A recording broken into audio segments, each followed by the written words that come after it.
Me permito brindarle un cordial saludo. En estos momentos me es grato platicar y conversar de algo relacionado a nuestra vida y formación académica que en un futuro será profesional en el ámbito de la abogacía y notariado. Dentro de la técnica jurídica tenemos lo que corresponde a la técnica de interpretación de la ley. Recordemos que interpretar podemos varias personas y lo podemos hacer desde varios puntos. Lo podemos hacer desde una forma académica, de una forma judicial, de una forma profesional. Todo lo podemos interpretar. ¿Cuál es la gran diferencia entre unas y otras interpretaciones? El asunto y el dilema está en que algunos lo podemos hacer, pero no lo podemos hacer de la forma correcta o no le podemos dar esa interpretación que realmente se le debe dar según lo que dice nuestra norma jurídica. Es por ello que me permito ahora centrarme en esta plática, en esta charla, lo relacionado a la interpretación desde el punto de su definición. Y así vamos a ir conversando un poquito más relacionado a este tema. Indicamos que la interpretación es desentrañar el sentido, la finalidad, el propósito y el alcance de la ley. ¿Por qué tenemos que hacer esto? ¿Por qué tenemos que llegar hacia estos puntos de ir y conocer? ¿Por qué?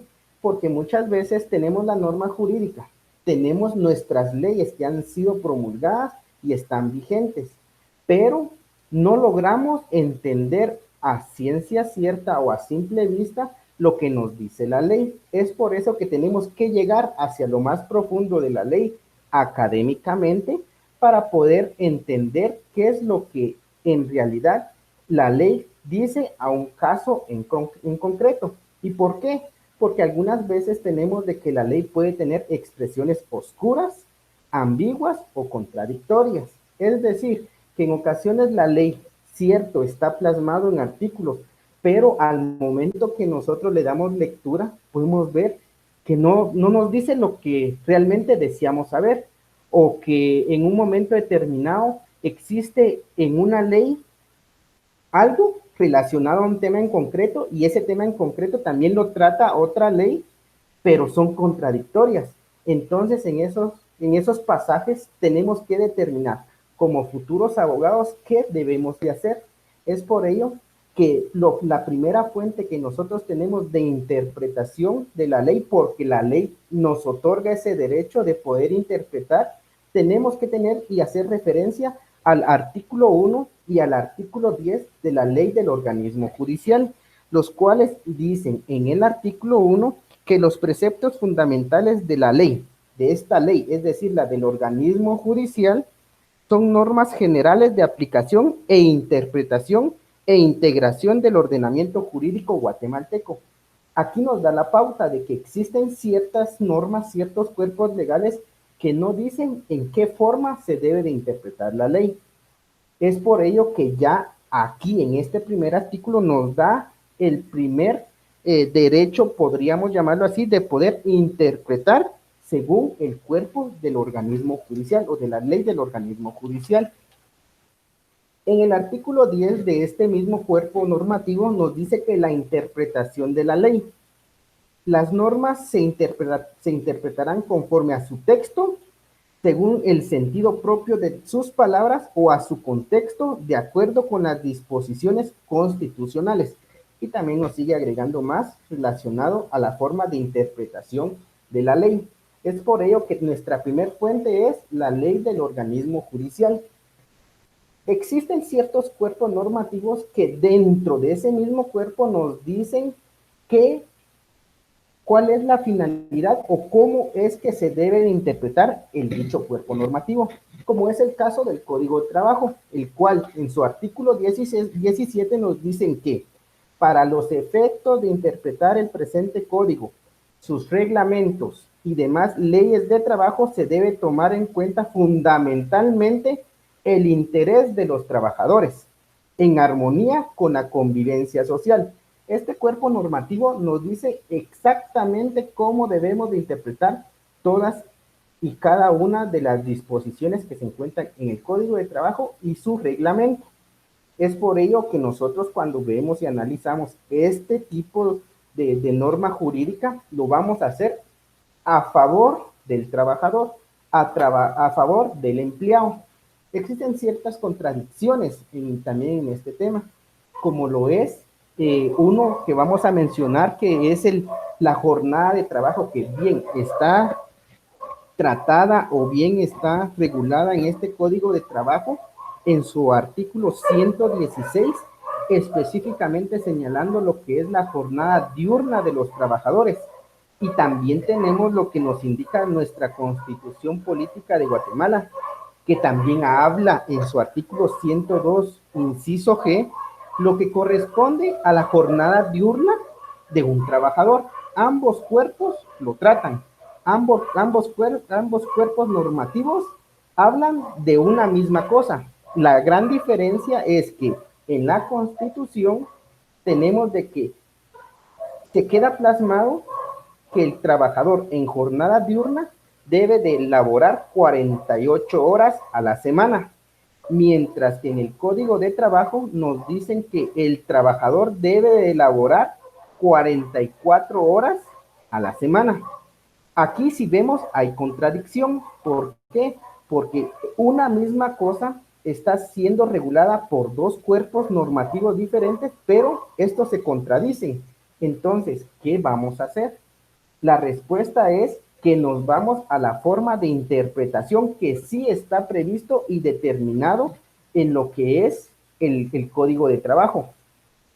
Y en el Código de Trabajo, como ya lo escuchamos, indica que debemos de hacer o aplicar todas estas circunstancias relacionadas a lo laboral a favor del empleado. Es decir, aplicamos las 44 horas que nos indica el Código de Trabajo en su artículo 116. Como estas situaciones hay varias, pero también podemos encontrar expresiones oscuras o ambiguas que no nos dejan claro o no nos dan a entender a cabalidad a una primera vez lo que se trata de decir, como por ejemplo lo que se nos indica en el artículo 90 de este mismo cuerpo normativo del Código de Trabajo, en el cual nos dice en el artículo 90, último párrafo, asimismo, las ventajas económicas de cualquier naturaleza que sean, que se otorguen a los trabajadores en general por la prestación de sus servicios, salvo pacto en contrario. Debe entenderse que constituyen el 30% del importe total del salario devengado. ¿Cuál es lo ambiguo o lo oscuro en este párrafo? Lo relacionado a ventajas económicas. ¿Por qué? Porque este cuerpo normativo no define qué es ventaja económica. Esta ventaja económica es todos aquellos beneficios que un patrono le da a un trabajador, el cual puede ser objeto también de ser incluido en un 30% del salario devengado al momento de finalizar la relación laboral, o cuando comúnmente decimos cuando se le está liquidando, se le está dando la indemnización. Es si hay ventajas económicas, se debe de darle ese 30%, hasta ese máximo del 30% del salario devengado. Cosas que a veces los trabajadores desconocen, no saben, pero la ley lo está previendo, pero no lo está dejando claro. Existen muchas ocasiones en las cuales las personas conocedoras de este tema, especialmente los relacionados a los juristas o los letrados, sí conocen y sí lo pelean, como por ejemplo los magistrados a la Corte Suprema de Justicia. Ellos sí lo pelean y muchas veces también se los dan. ¿Por qué? Porque está escrito o está plasmado en un cuerpo normativo, en el Código de Trabajo. Es por ello que la forma de interpretación aquí tiene mucho que ver. ¿Por qué? Porque son las expresiones que a simple vista o a simple lectura no logramos entender. Tenemos que ir y profundizar en el mismo cuerpo normativo para ver qué se nos está tratando de decir en los mencionados artículos. Es por ello que la interpretación se puede hacer de muchas formas, como por ejemplo de una forma doctrinaria, de una forma legislativa, de una forma jurisdiccional o de una forma de interpretación usual. Tenemos varias formas de cómo poder hacer una interpretación. Lo importante es saberla hacer de una forma adecuada en el tiempo y en el espacio y considerando la acción en concreto. Me permito nada más platicar hasta este punto relacionado a la interpretación de la ley. Me detuve y definí todo lo relacionado a esto, a lo que se nos ha indicado de forma académica que es interpretación. ¿Por qué? Porque desde aquí podemos ver varios escenarios, podemos ver todas las posturas que engloba la interpretación. Podemos ver que no es tan sencillo. ¿Por qué? Porque algunas personas lo vemos desde un punto de vista. Ahora puede ser académico, pero en un futuro lo podemos ver como abogados defensores.